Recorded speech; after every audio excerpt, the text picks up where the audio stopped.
Rank these hangovers. Study hangover, lifting hangover, alcohol hangover.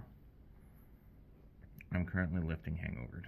And the worst part is, yesterday was only a bench day, and today we've got deadlifts. What is up, homies, bros, bears, muscle mommies, and everything in between? As always, this is Patrick Maguire, full primal power. It's breakfast. Time to eat. We've got 180 grams of 95.5 beef, because I'm a Costco hoe, and 3 eggs, and a cup of coffee to keep the demons away. But there's this demon. Nothing I do will keep him away. Right, bud? Yeah. So, I got a little bit of discomfort in my oblique and lat, which means I slept funky, because it's not really something that I would have done benching yesterday. So, it's like right across the ribs, and then it like connects up through the lat. And I was having some issues with that before. Just while squatting hasn't been an issue for a while. So the way that we're going to address it is just hydrate. And then we've got the second half of breakfast, which is cooking up right now. So my breakfast comes in 2 phases. We've got the proteins and fats, which is the eggs and beef, and then we also need some sort of carb intake. So we've got 4 waffles with 40 grams of maple syrup, 40 grams total, and I do measure it on a scale, and just look at how little maple syrup that is, and then consider what the average American breakfast, or whenever anyone gets waffles, how much maple syrup or whatever sweetener they put on their waffles. Waffles in themselves, they're a carb source. You're putting carbs on carbs. There's a reason that there's an obesity epidemic, and why is the fat guy talking about an obesity epidemic as if he's not obese himself? I'm 344 pounds, and this is me trying to maintain that weight. If you're eating more than this, chances are you're probably gaining more than that. Think about it. Buddy walk. Right, bud? Yeah. Same, bud. Oh, never mind. So I've got like 2 different ways that I hydrate myself. I've got my gallon of water, which, I mean, Purple Crystal Light, pretty good, pretty decent, but gets monotonous after a while. And the second way is I've got my shaker cup, right? And the cool thing about having something a standard size like that is you can get flavor packets, like these Skittles. This is tropical, the tropical variety pack, and I throw one of these flavor packets in my shaker cup, fill probably like 1/4 of it with ice, and then fill it up with the rest with water, and it's a nice cool beverage to consume on hot summer days. Why does this work? It's a concept that I got from David Coyle book. I believe it was The Culture Code. How do you develop a strong, successful culture within a community? And he pointed out that when you make something easy and accessible, then things are more likely to be successful, and you can be better at everything. So his example was getting rid of bacterial infections in third world countries. People weren't washing their hands as much. He introduced soap. Didn't really work. People still kept not washing their hands. And then they started introducing flavored soaps that smell good. And it was like a 75% decrease in bacterial infections because people started washing their hands more regularly, because it was an enjoyable experience. It made their hands feel good, made their hands smell nice. Bada bing, bada boom. So, hot summer days, what works better? A gallon of water, stagnant and monotonous, or you can change your flavor up every 24 ounces, and every single time you get a fresh set of ice inside of your shaker cup, and the shaker cup makes it easily blended.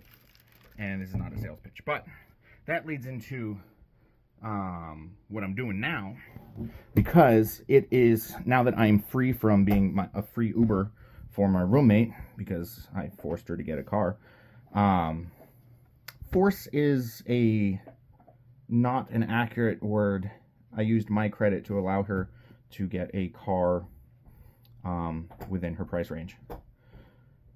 I have a 750 credit rating, so best credit bracket to be in. But I read Culture Code. I also read the Talent Code, which talks about myelium and how muscle memory kind of sets in at the neurological level.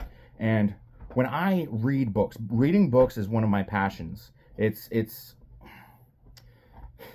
going to sound very conceited, but if you do things that you believe people who are better than other people do, you'll convince yourself that you're better than other people, and and then it kind of pushes along. You end up being better than other people.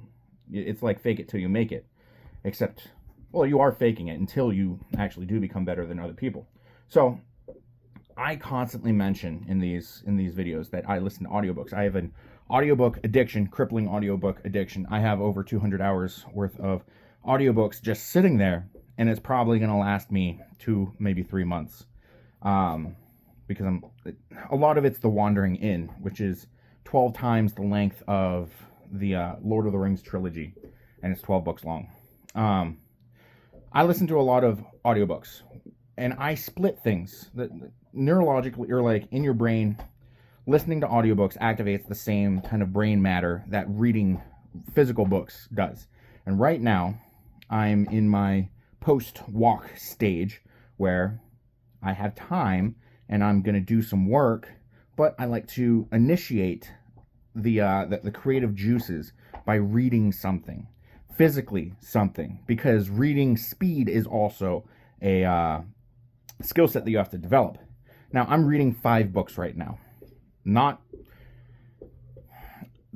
When I physically read a book, when I read a physical book, I like 2 genres, and they're completely different than my audiobook genres that I like. Audiobook genres: fiction, progression fantasy, epic novels.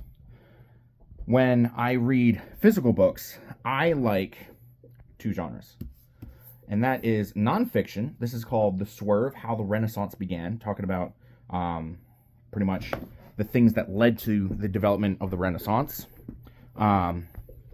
Gödel, Escher, Bach, which is a book about how math ties into both music and art, and it's a big, hefty book. Like, look how thick this is. And then, so that's the first genre. First genre, nonfiction, something where I can learn something and have it be applicable to something else. If I learn from The Swerve how the Renaissance began, there's the historical significance of learning how people learned in the past, learn from the mistakes and learn from their successes, and kind of build myself off of that. Gödel, Escher, Bach, very abstract ideas going on there, but also it's not about that tie-in between math, art, and music. It's how do you get physical things from non-physical ideas? That's basically the prologue discusses that. And then the second genre, or not genre, but type of book, I've got Stephen King's The Stand. And The Stand, it's a fiction book. So I like reading both fiction and nonfiction. But physically, I prefer nonfiction. It started off when I read all of Carlo Rovelli's books on quantum mechanics and theory of relativity, and how he's trying to find, because they can't both exist at the same time, but they do. So there's a missing puzzle piece, and a lot of physicists are trying to figure out what that missing puzzle piece is. Was it string theory? No. They've strictly proven that as not valid. But there are it's almost like they found a tool for calculations, but they didn't find the theory for that. But what I like to read physically, nonfiction books where I get to learn something, or fiction books that are culturally significant. So books like Moby Dick. One of the other books that I'm reading right now is Frankenstein. That's in the back of my car. And the last book I'm reading right now is Bookshops and Bone Dust, which is my favorite audiobook narrator. Has written 2 books, and this is the second of his 2 books. So it's kind of it's fiction, and it's not generally the type of book I like to read, so it's kind of slogging a little bit. But while I was working before I lost my job, and I have found a new job, I'm just waiting for the start date at this point, which could be next month or in 3 months or 4 months or whatever. So I still have to keep up this pseudo unemployed grind. But I like to read 50 pages first thing in the morning. And that's because I was a government contractor and I didn't actually have a lot of work to do. So I had a lot of downtime, and I could justify reading as practicing a skill set, because further down the line, I'd have to read a lot of reports and things like that. So I was like, well, I'm working on my reading speed. And they're like, that's a good point. That's a good point. But now that all the time is on my dollar, I'm switching from 50 pages a day, which took about an hour, to probably 10 pages a day. And the pages a day is really dependent on the text size, the book size, and the ease of reading. Moby Dick was a slog, and the text was small, and the pages were tall. So those 50 pages a day that I was doing was a lot different than 50 pages a day of something else. So I developed the urge to poop while discussing this. I'm going to go do that. Buddy's got a bone. Not apologizing for that. So I'm gonna read my 10 pages after I poop, and then I'll get to the actual work that I'm going to be doing today. I just told Buddy that I was going to the store to get milk and a pack of Newport menthols, and as I was leaving, I started hearing him yelling in protest that I was leaving. I also told him that I'm never coming back, and I'm leaving, and I'm abandoning him, and he's going to be really excited when I come home after deadlifts, which is what we're on our way to go do. So we got deadlifts today, and the plan for today is to do some 3-6 spine extended chest supported dumbbell rows. That's a mouthful. That's a phrase I've never heard in my life. But trying to warm up the lats, the lats, and then we're moving on to deficit deadlifts, a 1x5 at 589. Since we're using kilo plates, it's 589 rather than 585. 585 is programmed, but Daddy didn't raise no bitch, and that's what we're doing. And then after that, we've got a 6x2, 495, 60 seconds rest. And when I usually do those, I don't really count the rest. I just go as fast as possible. So it's usually deadlift, and then go take a sip of a carbs or re-chalk my hands, whatever. I usually average under 30 seconds of rest on those. So I have the capability to slow myself down on those. And that'll be at 496. It's programmed at 495, but again, we're using kilo plates, and 4 plates is 496. And then we've just got our accessory movements, which is prone single leg adductions or abductions.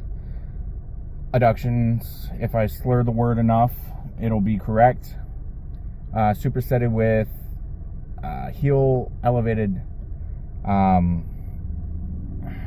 goblet squats, and then we've also got some calves to finish off the day. It's about 5 p.m. I'm here. I'm leaving a little later than I wanted to, but at least I got things done that I wanted to get done today. I got 2 chapters of the book edited, and I'm happy about that. And we'll see. So I have 36 chapters of the book written, and the first about 10 chapters, if not more, are already on the second edit. And it's for reference, the first Harry Potter book, The Sorcerer's Stone or Philosopher's Stone, depending on which dialect of English you speak, went through 14 rounds of edits before it was finally accepted and published. And oh gee willikers. So we're on round 2, not doing too shabby. But I would like to record them and post them onto a separate YouTube channel for audiobook narration specifically. Might do some Cambridge Press things on there because there's a lot of textbooks I'd like to read, and it's more motivating to read it and understand it while doing a verbal narration of it. So there's that, and I could do that. I've set up for audiobook narration in my office space spot. But that's what we got going on today. That's what we did today. And then afterwards, I'm allowed 2 cheat meals a week. One in directly after deadlifts, which is the last lift of the week. And one, the final meal before the rest of the week starts up.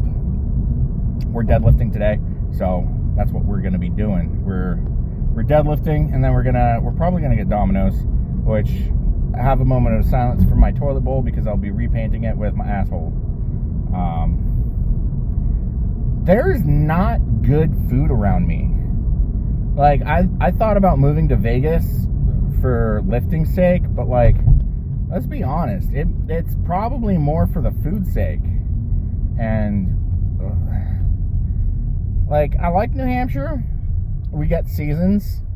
We get the worst of all of it. But like, there's no food around here. There's no good food around here. And everyone's going to be like, oh, but Boston's an hour away. That doesn't count. That's like far enough away that a British person wouldn't go drive that far to see their dying parents. Like, that's too far of a drive. So, Domino's it is. Which is unfortunate because Domino's isn't good. It's just, and it's like, the problem is I figured I have to eat a lot, so I might as well learn how to cook. And by learning how to cook, I learned how to cook and make things tasty.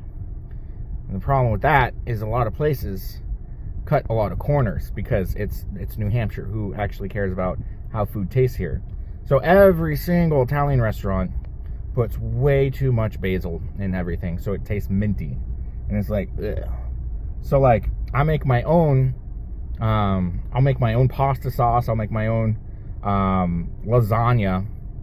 I haven't made the noodles from home yet, but why would I? When it, even with store-bought noodles, it's better than the best lasagna at whatever Italian food place I choose to patronage, because my lasagna is better than theirs. It's depressing. I don't want to have to cook for myself on my cheap meal. I want other people to cook for me on my cheap meal. So I'm a little depressed because I want good lasagna that I don't have to make for myself, and I haven't had time to make lasagna for myself in a hot minute. So I've been missing out on some good lasagna, and every time I go to a new place, I've gone to so many new Italian places trying to find a good lasagna. I can't find one. They're all terrible. So that's what I got going on today. Depression. That's the name of the game. And deadlifts. And I'll see you guys there. What if deadlifts were introduced to the human race by aliens who wanted us to probe ourselves? Because, you know, squat plugs are a thing. Anyways, how did today's deadlift day go? That's the question. And I got the answer, which is a very, very good answer. So, we started off with our warm-up, pre-fatigue, whatever you want to call it, work, where we did, I didn't video the leg press and banded lat prayer superset, because, I mean, that was just stretching, but different. And then we did chest-supported thoracic spine extended chest-supported rows, dumbbell rows, and then those were pretty good. We did those with 55s. It was pretty decent, and I mean, like, it's one of those where I can go up, but there's no point into it because you don't want to mess up the main work. So it's more of a, I'm doing this to warm up more than anything. But now let's talk about the crux of today's training day, the actual deadlifts. What was programmed was 1x5 deficit deadlifts, and I've been playing around with a new warm-up progression, and I was going to try something different today than I have previously, and I tried it, and I should not have tried it with deficits, because when I warm up I do deficits if I'm doing deficits, and that was a bad idea. So we took 2 plates, felt good. I mean, 2 plates is 2 plates. It's not that heavy. And then we jumped up to 4 plates, which is about 496. I didn't have the comp clips on there, so it's like 5 kilos less than 496 is. And that's when I knew that I fucked up. So I took the first rep, and my feet were... I was struggling to get down to the bar. There was something going on. I couldn't get down to the bar, and it's probably my belt being too tight, and I probably need to bring the belt out 1 notch, just because that's how a bulk goes, and I'm in the middle of a bulk, and I don't like moving the belt hole thing, but sometimes you got to do what you got to do, you know. Anyways, so struggling to get down, and because it's extra difficult to get down to the bar for deficit deadlifts, especially when you're super heavy. So I was struggling to get down to the bar. I had to twist my leg a little bit to like get down and actually grip the bar, and that twisted my leg a little bit weird, and I pulled the deadlift and I felt that torque in my hamstring, and I was like, no, if I do more reps with this, it's going to be a bad time. So I put the bar down, walked around, walked it off, like my dad always told me I should do with my feelings. And then we took another one, and I could not breathe. And the bar was rolling on me, which that annoyed the life out of me. Not a good rep. And then I was like, am I struggling to get down to the bar because there's too much material going on? So I took my shirt off, and then I went back to the bar, busted 3 reps out, and I'm like, alright, this sucked, but Papa didn't raise no bitch. So that was my last warm-up. I only took 2 warm-ups today. So working weight, 589 point whatever the fuck kilo conversion pounds on the bar, and I mean 585 was programmed. I knew it was gonna suck, so I bit the pillow, because you know, homies, we were going in raw. So first rep, all right, it was better than the first rep of the previous warm-up. Second rep, I'm trying to figure out how to breathe, not going so well. Third rep, the world goes purple. I have never seen the world go purple, and I'm like, okay, I probably should have grabbed a back spotter for this, because this is not going to be a good time for me today, because the world is purple. So I rep out the 4th rep, and what I tried to do is at the top of the 3rd rep, I tried to change where my breathing position was, and tried to breathe when I was at lockout, because when I'm down at the bottom, it's a little more difficult for me to get air in. And I was trying on rep 3 to get air in to my belly, because you want to do some diaphragmatic breathing when you're deadlifting, but that fills the belly. You got big quads. You can't. Muscles struggle to compress, so you don't have a lot of room. So I couldn't get a full breath. So after rep 3, I was like, all right, we got to do something different. So at the top, I tried to take my breath, and when I got to the ground, I was like, I don't know if I can hold this breath the whole time. So I took a half a breath, and I deadlifted, and I was like, that sucked. We have to do that plan, because that sucked. So I took the breath at the top, fifth rep. We didn't take that extra breath at the bottom. So we were holding our breath that entire time, and we deadlifted, and it was good rep. And then I put the bar down, and I was like, if I move, the chances of me passing out, because you always see people pass out when they deadlift after the first couple steps. And I'm like, all right, I have something I can hold on to in the deadlift jack if I start to pass out. And everywhere around me is a dangerous spot to pass out. So I just stood there, and I was like, it's like when the Jurassic Park Tyrannosaurus Rex, you don't move, it can't get you.